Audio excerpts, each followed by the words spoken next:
Hello class 10 students, how you all. So children, आज का जो हमारा टॉपिक है वो है आपका हिस्ट्री का चैप्टर और जिसका नाम है नेशनलिज्म इन इंडिया। ठीक है, तो इंडिया में नेशनलिज्म का, राष्ट्रवाद का बढ़ जाना, फैल जाना। ठीक है, सो ये चैप्टर हम आज पढ़ेंगे। तो नेशनलिज्म का मीनिंग आप समझते होंगे। Nationalism means the feeling, generating the feeling of intense deep love and devotion for the nation, है ना। जब हम अपने देश से बहुत ज़्यादा प्रेम करने लगते हैं, हम देश से प्यार करने लगते हैं, देश के लिए मरने मिटने को तैयार हो जाते हैं और हमारे लिए, हमारे हर काम में देश जब सबसे ऊपर रहता है, तो ये जो भावना है, ये जो फीलिंग है deep intense love and devotion की टुवर्ड्स द नेशन, हमारे देश के लिए, ये फीलिंग क्या है? नेशनलिज्म है। ठीक है, और बेटा ये जो चैप्टर है, इस चैप्टर को हम कहाँ से पढ़ेंगे? तो जो पर्टिकुलर ईयर है वो करीब करीब ये लगा लीजिए महात्मा गांधी के अराइवल से है। और जैसा कि आपकी बुक में लिखा है, महात्मा गांधी आते हैं 1915 में। ठीक है, और आपकी बुक में मेंशन्ड है 1920 से हम इस चैप्टर को पढ़ेंगे। तो इसमें मेनली टू मूवमेंट आते हैं, दो मूवमेंट हैं, दो बड़े मूवमेंट जो महात्मा गांधी जी ने किए। एक तो है नॉन कोऑपरेशन मूवमेंट और दूसरा है सिविल डिसोबीडियंस मूवमेंट।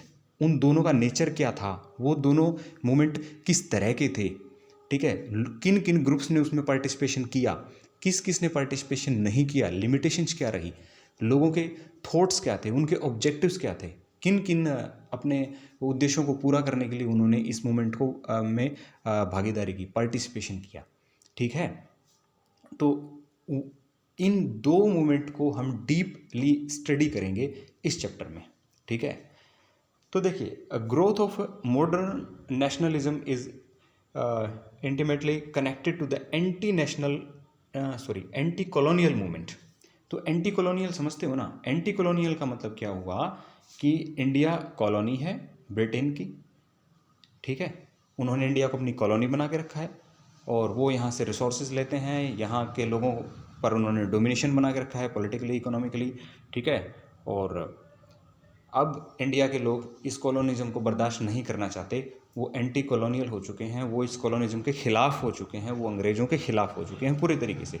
उनकी कोई पॉलिसी उनको अब अच्छी नहीं लगती। ठीक है, एंटी कॉलोनियल मूवमेंट, कॉलोनाइजेशन के ख़िलाफ़ हो गए वो। ठीक है, तो उससे ये स्टार्ट होती है इंडिया का नेशनलिज्म।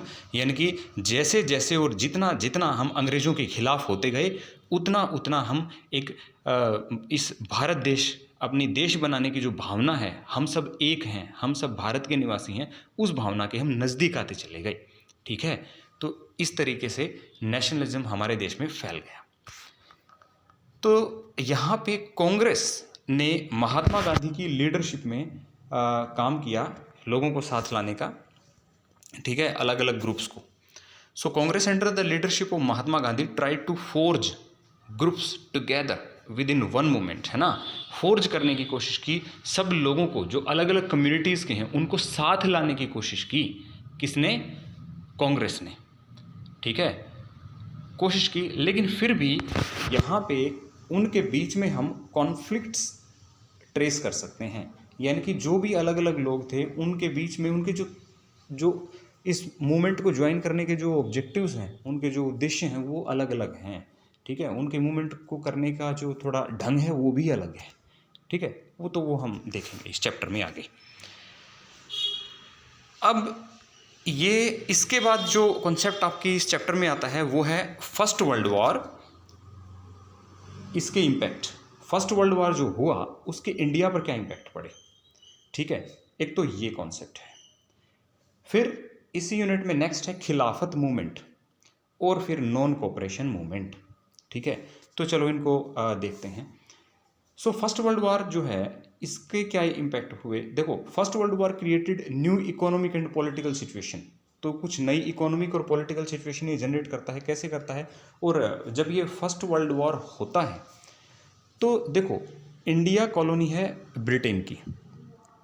ठीक है, और इंडिया जब उनकी कॉलोनी है तो वो क्या करेंगे? जब वो लड़ेंगे तो कोई भी लड़ाई फ्री में तो लड़ी नहीं जाती, लड़ाई में पैसा लगता है ना। सोल्जर्स रिक्रूट करने पड़ते हैं, सिपाही भर्ती करने पड़ते हैं।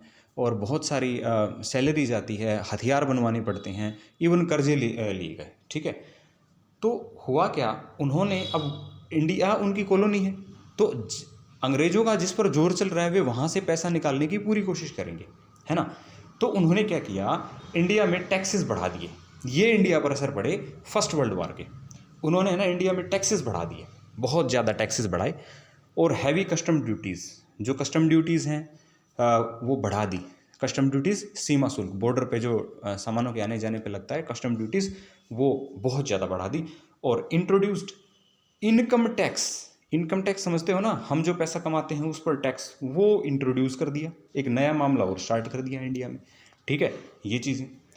और उसके बाद जो है प्राइस इंक्रीज्ड, ये 1913 से 1918, है ना, 1913 से 18 के दौरान प्राइस डबल्ड।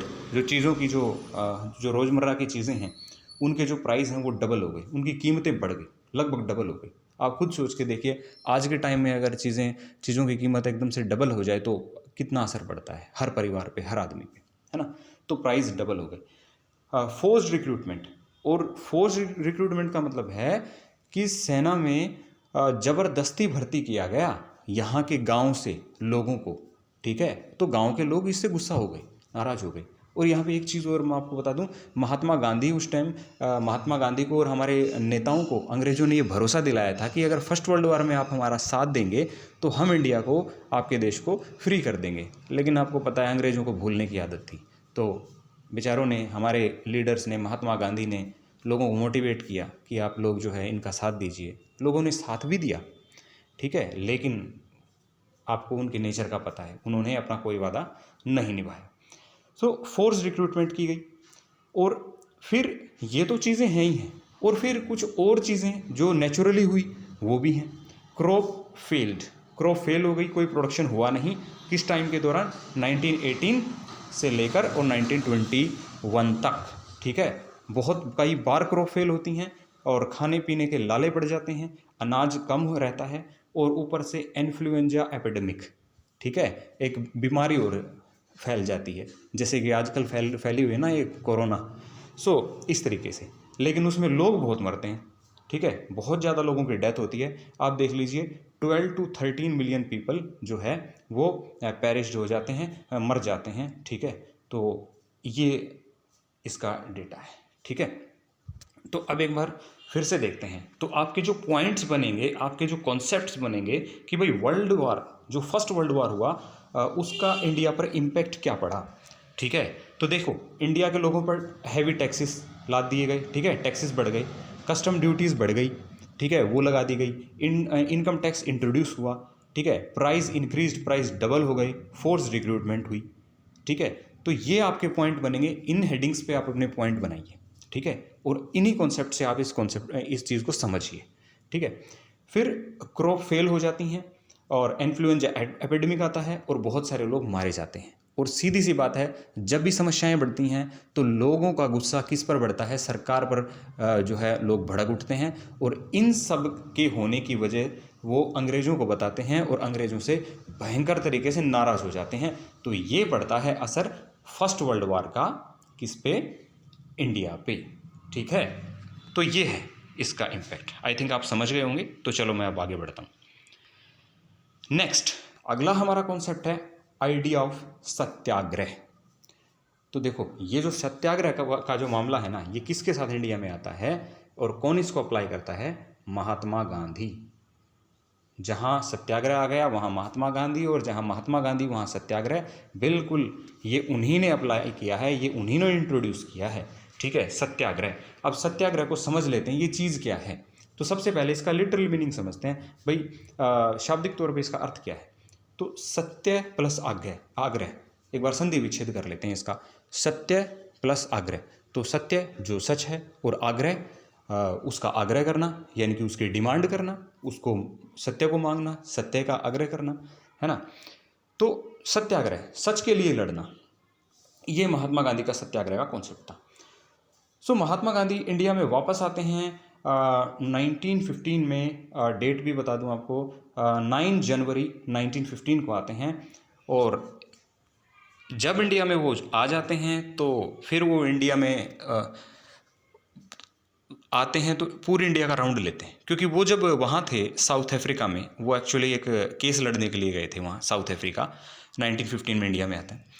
तो वहाँ जब वो थे तो उन्होंने जो इंडिया में कंडीशन थी वो ही मामला उन्होंने वहाँ देखा साउथ अफ्रीका में, वही गोरे लोग, वही सारा सिस्टम, वही सारा लोगों को तंग करना, टैक्स लेना, ठीक है, तो ये सारी चीज़ें, और ऊपर से वो अपार्थाइड भी आपने क्लास 9 में पढ़ा होगा, वो वहाँ चल रहा था।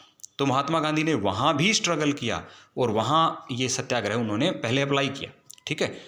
उसके बाद जब वो इंडिया में आते हैं तो पूरे इंडिया का टूर करते हैं, ठीक है, यहाँ सत्याग्रह करते हैं और ये नया स्टाइल का जो मूवमेंट यहाँ पे वो लॉन्च करना शुरू करते हैं, ठीक है। सो आइडिया ऑफ सत्याग्रह जो है ना, ये महात्मा गांधी ने अप्लाई किया और उन्हीं का आइडिया है। The idea of satyagraha emphasise the power of truth and need to search for truth. भैया सीधी सी बात है, गांधी जी आ गए तो दो वर्ड आप बिल्कुल साथ में रखना, सत्य और अहिंसा, ट्रूथ एंड नॉन वायलेंस, ये दो शब्द इनके साथ साथ चलते हैं, ठीक है। Truth and non violence, Gandhi ji, truth, non violence, एक दो चीज़ें और भी हैं जो बिल्कुल साथ साथ चलती हैं। वो क्या है? वो है चरखा, ठीक है, वो है खादी, है ना, ये सब चीज़ें हैं। तो ट्रूथ और नॉन वायलेंस पे वो दबाव डालते हैं, उस पर जोर देते हैं, कहते हैं सब लोग इसको फॉलो करो। और वो और क्या कहते हैं, फिजिकल फोर्स अलाउ नहीं है, ठीक है। वो कहते हैं कि हमें जब हम अपना सत्याग्रह करें ना तो फिजिकल फोर्स हमें लगाने की ज़रूरत नहीं है। जो भी हम पर अत्याचार कर रहा है, जो भी ओप्रेसर है, तो फिजिकली यानी कि हमें उसके खिलाफ हथियारों से लड़ाई लड़ने की कोई ख़ास ज़रूरत नहीं है। फिजिकल फोर्स हम अप्लाई ना करें, हम नॉन वायलेंस से लड़ें। किस चीज़ से लड़ें? नॉन वायलेंस से लड़ें, वायलेंस ना करें, ठीक है। और नॉन वायलेंस को इन्होंने क्या नाम दिया है? इन्होंने नॉन वायलेंस को नाम दिया है धर्म। धर्म हम कहते हैं ना, धर्म, अलग अलग धर्म है, तो इन्होंने इसको नॉन वायलेंस को धर्म का नाम दिया है। इतना बड़ा इन्होंने ओहदा दिया है, पोजीशन दी है इसको, नॉन वायलेंस को धर्म के बराबर इन्होंने इसको बताया है। और ये भी बताया है कि ये नॉन वायलेंस जो है ना, ये एक ऐसा धर्म है जो इंडिया के लोगों को क्या कर सकता है? यूनाइट कर सकता है, एक कर सकता है। चाहे वो हिंदू हैं, मुस्लिम हैं, सिख हैं, और कोई ट्राइबल हैं, गांव में रहने वाले लोग हैं, आदिवासी, कोई भी, तो उन सब को ये नॉन वायलेंस एक जो है लाइन में ला सकता है और एक जो है उद्देश्य के लिए, भारत देश की आज़ादी के लिए, और उनको साथ ला सकता है, ठीक है। फिर जब वो इंडिया में आते हैं तो, और एक मज़ेदार बात है, उनके गुरु कौन थे गांधी जी के? तो गोपाल कृष्ण गोखले, उन्हीं की सलाह पर उन्होंने इंडिया में, पूरे इंडिया में वो घूमे, ठीक है। तो फिर इंडिया में जब वो आते हैं तो फिर वो कुछ अपने मूवमेंट करते हैं, ठीक है, क्योंकि लोगों की डिमांड्स थी। तो 1916 में बिहार में, चंपारण डिस्ट्रिक्ट बिहार, ठीक है, तो चंपारण डिस्ट्रिक्ट बिहार पहुँच जाते हैं। क्या हो रहा था वहाँ पे? नील की खेती हो रही थी, ठीक है, इंडिगो कल्टीवेशन, और वो भी बाय फोर्स, ठीक है, ज़बरदस्ती हो रही थी, लोग करना नहीं चाह रहे थे, ठीक है। आपने क्लास 8 में पढ़ा होगा। वो लोग जो है फिर चले गए थे कहाँ? बिहार की तरफ, और वहाँ उन्होंने ये सब किया। और उसके बाद गांधी जी वहाँ गए और उन्होंने उनकी हेल्प की, सत्याग्रह किया, और बात लोगों के फेवर में आई। नेक्स्ट है खेड़ा डिस्ट्रिक्ट ऑफ गुजरात। फिर 1917 में वो गुजरात जाते हैं, खेड़ा डिस्ट्रिक्ट। वहाँ बेचारे किसान हैं, उनकी क्रॉप जो हैं, फसलें जो हैं वो बर्बाद हो गई हैं, फसलें नहीं हो पाई, है ना। तो वो अब टैक्स जो उनको जो देना है अंग्रेज़ सरकार को, उस टैक्स में वो थोड़ा सा रिलैक्सेशन चाहते हैं, उसमें थोड़ा सा ये चाहते हैं वो कम हो जाए। सरकार मान नहीं रही, तो गांधी जी वहाँ जाते हैं और 1917 में खेड़ा गुजरात में मूवमेंट करते हैं, सत्याग्रह करते हैं और मान जाते हैं, ठीक है, और ये भी कामयाब रहता है। फिर अहमदाबाद में जाते हैं वो, ये भी गुजरात में है अहमदाबाद, और वहाँ पे सत्याग्रह करते हैं। वहाँ किसको सपोर्ट करते हैं? ये मिल वर्कर्स को, कॉटन मिल है तो वहाँ मिल वर्कर्स को सपोर्ट करते हैं, मज़दूरों को सपोर्ट करते हैं। अब वहाँ मुद्दा क्या है? वहाँ आप देखिए, वो लोग मज़दूर हैं, मज़दूरों की वही डिमांड होती हैं, भाई हमारे जो वर्किंग आवर्स हैं वो थोड़े कम कर दीजिए, हमारे जो वेजेस हैं, थोड़े जो तनख्वाह है, पैसा है, वो थोड़ा बढ़ा दीजिए। कुछ इसी तरह की उन डिमांड के साथ वो लोग वहाँ थे। तो गांधी जी ने उनको सपोर्ट किया। इन तीनों ही एप्लीकेशन में, चंपारण, खेड़ा डिस्ट्रिक्ट और अहमदाबाद में, तीनों ही एप्लीकेशन में महात्मा गांधी का जो ये सत्याग्रह है तीनों ही जगह पे कामयाब होता है। ठीक है, सो इस तरीके से महात्मा गांधी के ये सत्याग्रह है, उसका मीनिंग, ठीक है, सत्य का आग्रह करना, और सत्याग्रह है सत्य का आग्रह करना, और जो है ट्रुथ, सच्चाई को, और नॉन वायलेंस यानी कि अहिंसा का पालन करना। ठीक है, और ओप्रेसर के खिलाफ हथियार उठाने की ज़रूरत नहीं है, दुश्मन के खिलाफ हथियार उठाने की ज़रूरत नहीं है। ठीक है, करना क्या है, उसको रियलाइज़ करवाना है कि भाई आप गलत कर रहे हो, ये मत करो। ठीक है, और 3 एप्लीकेशन कहाँ कहाँ उन्होंने ये किया, चंपारण में, खेड़ा में और अहमदाबाद में, तीनों जगह कामयाब हो गए। तो ये आपका कॉन्सेप्ट है सत्याग्रह का। ठीक है, चलो आगे बढ़ते हैं। अब देखिए, अब देखो ये जो चैप्टर ना, ये साल दर साल आगे बढ़ता है, यही इसमें मज़ेदार चीज़ है ना। एक चेन सी बन जाती है, एक टाइमलाइन बनती है, तो हर चीज़ को याद रखते हुए आगे बढ़ें। सो फिर है रोलेट एक्ट। अब ये रोलेट एक्ट क्या चीज़ है, तो इम्पीरियल लेजिस्लेटिव काउंसिल जो है ना, इम्पीरियल अंग्रेज़ों की, ठीक है, और लेजिस्लेटिव आप समझते हो ना, body to frame the law, एक ऐसी जो है संस्था जो कानून बनाती है। तो इम्पीरियल लेजिस्लेटिव काउंसिल ने क्या कर दिया, एक कानून बना दिया। ठीक है, नाम था रोलेट एक्ट। ठीक है, सर रोलेट के नाम पे रोलेट एक्ट। सो अब ये बनाया क्यों, तो ये कानून इन्होंने इसलिए बनाया ताकि जो भी पॉलिटिकल या कोई रेवोल्यूशनरी, कैसी भी इंडिया में जो एंटी ब्रिटिश एक्टिविटीज़ हो रही हैं ना, तो उन एंटी ब्रिटिश एक्टिविटीज़ को रोका जा सके। और इसमें इन्होंने क्या किया, कोई ट्रायल, बिना किसी ट्रायल के, यानी कि बिना किसी कानूनी कार्रवाई के, ये उन लोगों को पकड़ सकते थे जिन पर भी ये उन्हें शक होता, सिर्फ on the basis of doubt, सिर्फ शक के बेस पे वो लोगों को जेल में डाल सकते थे, 2 साल के लिए जेल में डाल सकते थे। ये था रोलेट एक्ट। तो ये रूल्स थे रोलेट एक्ट के अंदर। ठीक है, तो और यहाँ इस रोलेट एक्ट को जो है ब्लैक लॉ भी कहा गया, काला कानून भी कहा गया। और इसके लिए जब आप हिंदी की कुछ हिस्ट्री की बुक्स पढ़ते हैं तो एक और बात भी आती है, वो ये है, ना दलील, ना वकील, ना अपील, है ना तो आप दलील दे सकते कि भाई मैंने कुछ नहीं किया, ना ही आप वकील कर सकते, ना दलील, ना वकील, और ना ही अपील कर सकते। ठीक है, कुछ नहीं कह सकते। वो अंग्रेज आएंगे, आपको उठा ले जाएंगे, 2 साल के लिए आप जेल के अंदर, बात ख़त्म। ये है रोलेट एक्ट। ठीक है, तो अब आप खुद सोचिए, यहाँ जब इस तरह का एक्ट बन गया, ठीक है, तो क्या लोग चुप रहेंगे, जबकि वो पहले ही अंग्रेज़ों से नाराज़ है, पहले ही एंटी ब्रिटिश एक्टिविटीज़ हो रही हैं, तो क्या वो उस चीज़ को बर्दाश्त करेंगे? नहीं बर्दाश्त करेंगे। तो फिर यहाँ क्या किया, अब गांधी जी इसके खिलाफ भी सत्याग्रह करते हैं, है ना। तो वो क्या करते हैं, Gandhi ji non violent movement चाहते हैं, और अनजस्ट लॉज जो हैं उसके खिलाफ, जो उन्होंने किया उसके खिलाफ। तो नॉन वायलेंट वो तरीका, उनका वही तरीका है, तो नॉन वायलेंट मूवमेंट वो करना चाहते हैं। तो यहाँ पे 6 अप्रैल को जो है डिसाइड होता है कि हम भाई हड़ताल करेंगे। हड़ताल समझते हो ना भाई, सड़कों पे नारेबाजी लगाना, लोग इकट्ठा हो जाना, वो सब, तो हम वो सब करेंगे। और फिर हुआ क्या, इन्होंने अपना काम शुरू कर दिया।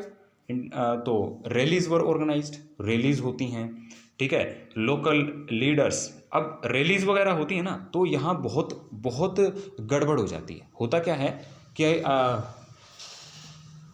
यहाँ पे देखो, मैंने यहाँ थोड़ा सा कंटेंट कम लिखा है, आप बुक पढ़ेंगे तो कंटेंट और भी ज़्यादा है, लेकिन मैं कॉन्सेप्ट आपको सारा बताऊँगा।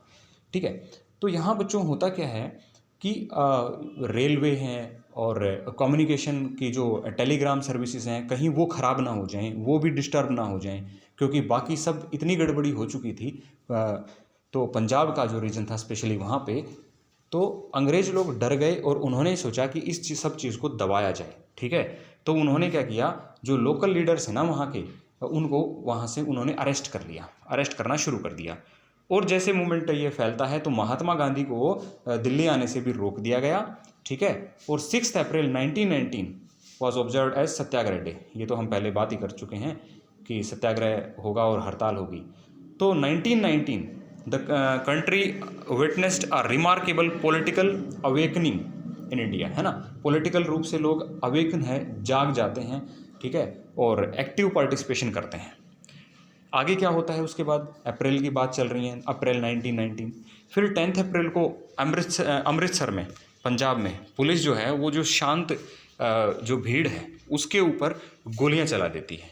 लोग नाराज़ हो जाते हैं, बैंक्स वगैरह और जो पब्लिक बिल्डिंग्स हैं उन सब पर अटैक होने शुरू होते हैं, तो बहुत गड़बड़ी हो जाती है, ठीक है।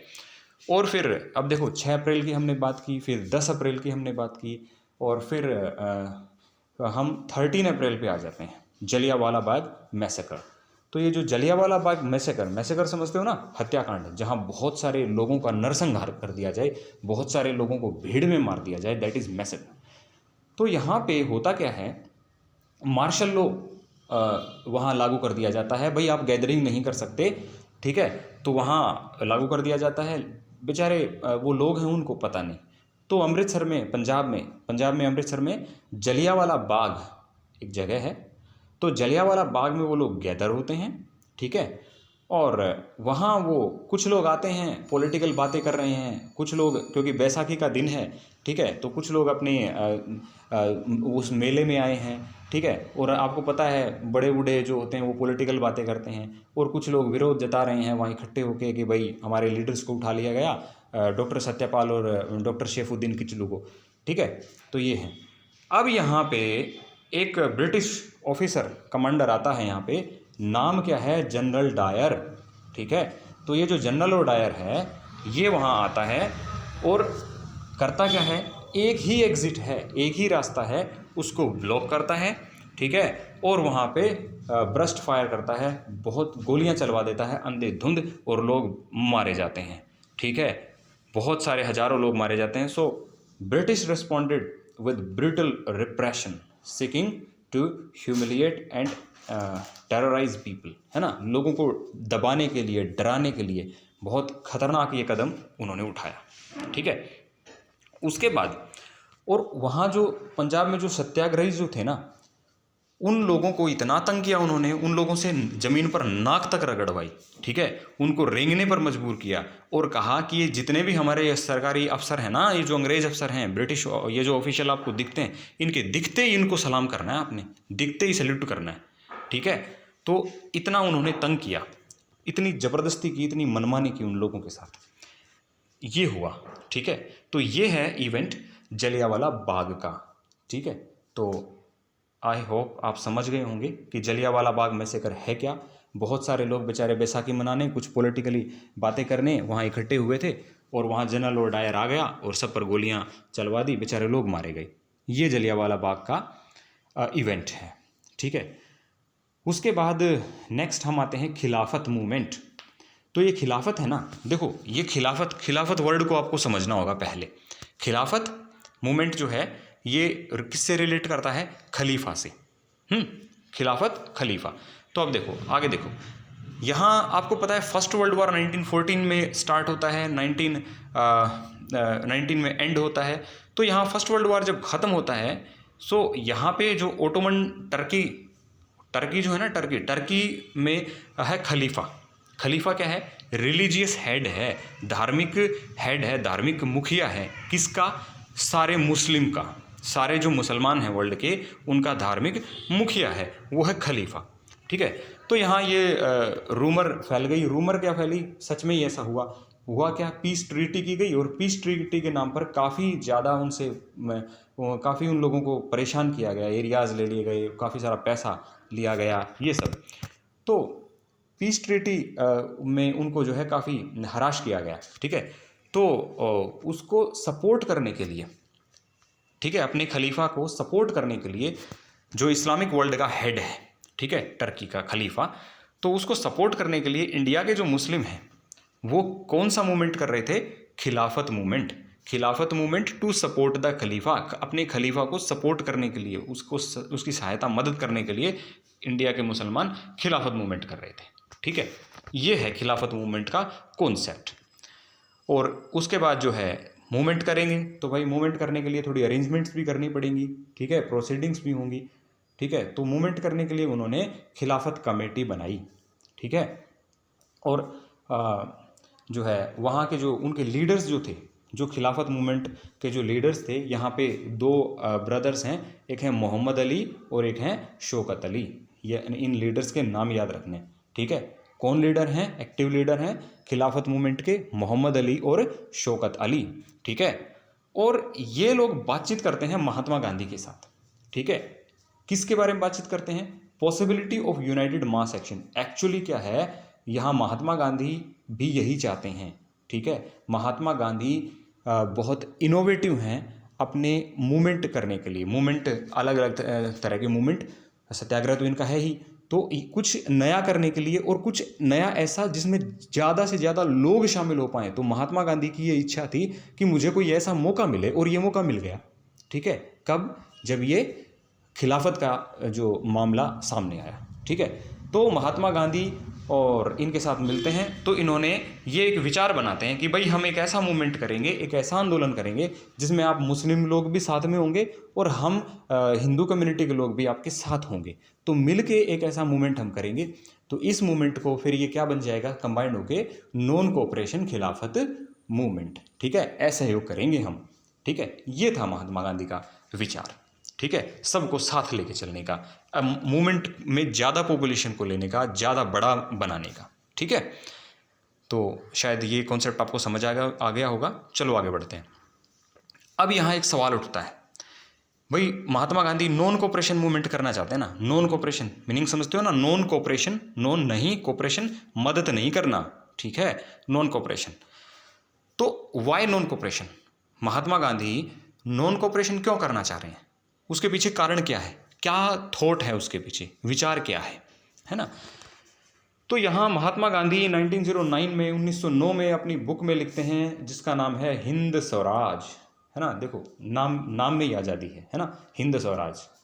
तो हिंद स्वराज उनकी बुक है, उसमें वो लिखते हैं कि भाई अगर हम इंडिया के लोग मना कर देते हैं ब्रिटिशर्स को सपोर्ट करने में, उनको कोऑपरेट करने में, तो उनका जो ये जो ब्रिटिश राज इंडिया में चल रहा है, ये कोलैप्स हो जाएगा, ये ख़त्म हो जाएगा सिर्फ 1 साल के अंदर ही। Within a year it would collapse, British Raj ख़त्म हो जाएगा। और सच भी है, ये बात सच भी है। अगर ऐसा सही में करते तो हो जाता, है ना, ये बात है। आप खुद सोचिए, आप एक दिन अपने किसी दोस्त को सपोर्ट मत कीजिए, है ना, आप अपने फैमिली मेम्बर्स को सपोर्ट मत कीजिए, वो लोग कितने परेशान हो जाएंगे। और अगर इतने सारे इंडियन लोग, भारत के लोग जो हैं, वो अंग्रेज़ों को नॉन कोऑपरेट करेंगे, वो सपोर्ट नहीं करेंगे, तो देखो आज़ादी मिलनी तो पक्का है ना, ये तो तय है। तो चलो, ये विचार है किसका? नॉन कोऑपरेशन का विचार है, महात्मा गांधी की बुक में है, ठीक है। हिंद स्वराज जो बुक है उसमें है। और विचार क्या है कि भाई अगर हम उनको सपोर्ट नहीं करेंगे, हम नॉन कोऑपरेशन से रहेंगे, ठीक है, उनके साथ कोई कोऑपरेशन नहीं करेंगे, तो ब्रिटिश राज 1 साल के अंदर ही ख़त्म हो जाएगा। ये है नॉन कोऑपरेशन का थॉट महात्मा गांधी का, ठीक है। शायद समझ आ गया होगा आपको। फिर देखते हैं कि भाई महात्मा गांधी जो नॉन कोऑपरेशन मूवमेंट की बात कर रहे हैं, ठीक है, ये मूवमेंट होगा कैसे, तो उसके स्टेजेस महात्मा गांधी क्या बताते हैं, भाई किस तरीके से मूवमेंट होगा। तो यहाँ पे मूवमेंट कैसे है, मूवमेंट जो है ये स्टेजेस में अनफोल्ड होगा, स्टेजेस में मूवमेंट होगा। और सबसे पहले क्या होगा, जो लोग हैं इंडिया के, जो अच्छे फिलोसफर्स हैं, जिन्होंने अच्छे सोशल वर्क किए हैं, ठीक है, तो वो लोग क्या करेंगे, वो अंग्रेज़ों ने जिनको अच्छे ऑनररी टाइटल्स दिए हैं, वो लोग अपने टाइटल्स को सरेंडर करेंगे, अपना विरोध जताएंगे और अपने टाइटल्स ये कहेंगे अंग्रेज़ों को, भाई आपकी दी हुई कोई सर की या कोई भी उपाधि हम नहीं मानते, ठीक है। और जो है बायकॉट करेंगे सिविल सर्विसेज का। सिविल सर्विसेज जो भी अंग्रेज़ों ने हमें नौकरियां दी हैं, उन सारी सर्विसेज को हम क्या करेंगे, बायकॉट करेंगे, नहीं मानेंगे, ठीक है। उसमें अब सारी चीज़ें आ गई, क्या क्या चीज़ें आ गई उसमें, सिविल सर्विसेज के बायकॉट में आ गया, बच्चे हैं वो स्कूल नहीं जाएंगे, अंग्रेज़ों के स्कूलों में नहीं जाएंगे, ठीक है। यूनिवर्सिटीज़ कॉलेज में पढ़ने वाले जो बच्चे हैं वो वहाँ नहीं जाएंगे, टीचर्स हेडमास्टर्स वगैरह हैं वो स्कूल्स में नहीं जाएंगे, वकील लोग हैं वो कोर्ट्स में नहीं जाएंगे, ठीक है, वकालत नहीं करेंगे। और जितने भी लोग हैं जो किसी भी तरह का काम करते हैं, चाहे वो कोई पुलिस में लगा हुआ है, तो किसी भी काम में वो वहाँ नहीं जाएंगे और काम नहीं करेंगे, ठीक है, घर पे रहेंगे और गांधी जी के मूवमेंट में गांधी जी को सपोर्ट करेंगे, अंग्रेज़ों को नहीं करेंगे, नॉन कोऑपरेशन मूवमेंट करेंगे, ठीक है। ये है सारा मामला। तो 1920 में Mahatma Gandhi and Shaukat Ali extensively mobilising popular support for the movement, है ना। तो 1920 के दौरान जो है महात्मा गांधी और शौकत अली ये दोनों मोबिलाइज करते हैं, लोगों को साथ मिलाने की कोशिश करते हैं, मूवमेंट के लिए प्रचार प्रसार करते हैं, ठीक है। और कांग्रेस का जो सेशन होता है ना, दिसंबर वाला सेशन, दिसंबर 1920 में, वहाँ पे गांधी जी मना लेते हैं। पहले तो कांग्रेस में थोड़ा सा विरोध होता है इस चीज़ का, लोग जो नेता लोग हैं वो कहते हैं भाई काउंसिल इलेक्शन जो हैं वो हम नहीं करेंगे तो गड़बड़ हो जाएगी, उनमें पार्टिसिपेशन नहीं करेंगे तो गड़बड़ हो जाएगी। क्यों? क्योंकि नॉन कोऑपरेशन है तो हर चीज़ में नॉन कोऑपरेशन करना है। यानी कि अंग्रेजों ने जो प्रोविंशियल लेजिस्लेचर बना रखी है ना, जो प्रांतों की, जो यहाँ जो प्रांत थे उनकी जो कानून बनाने वाली जो असेंबलीज बना रखी हैं, ठीक है, तो उनमें भी पार्टिसिपेशन नहीं करना, पॉलिटिकली भी पार्टिसिपेशन नहीं करना। तो फिर एक बार तो नहीं मान रहे थे, लेकिन फिर गांधी जी ने नागपुर सेशन 1920 में, 1920 वाला जो नागपुर सेशन था दिसंबर में, उनको मना लिया, ठीक है, तो मान गए। और अब यहाँ पे बात यह है भाई कि मूवमेंट करना है, ठीक है। तो अब मूवमेंट करेंगे, तो अब मूवमेंट हुआ भी। अब मूवमेंट कैसे होता है ये हम इस आगे यूनिट में देखते हैं, ठीक है बच्चों।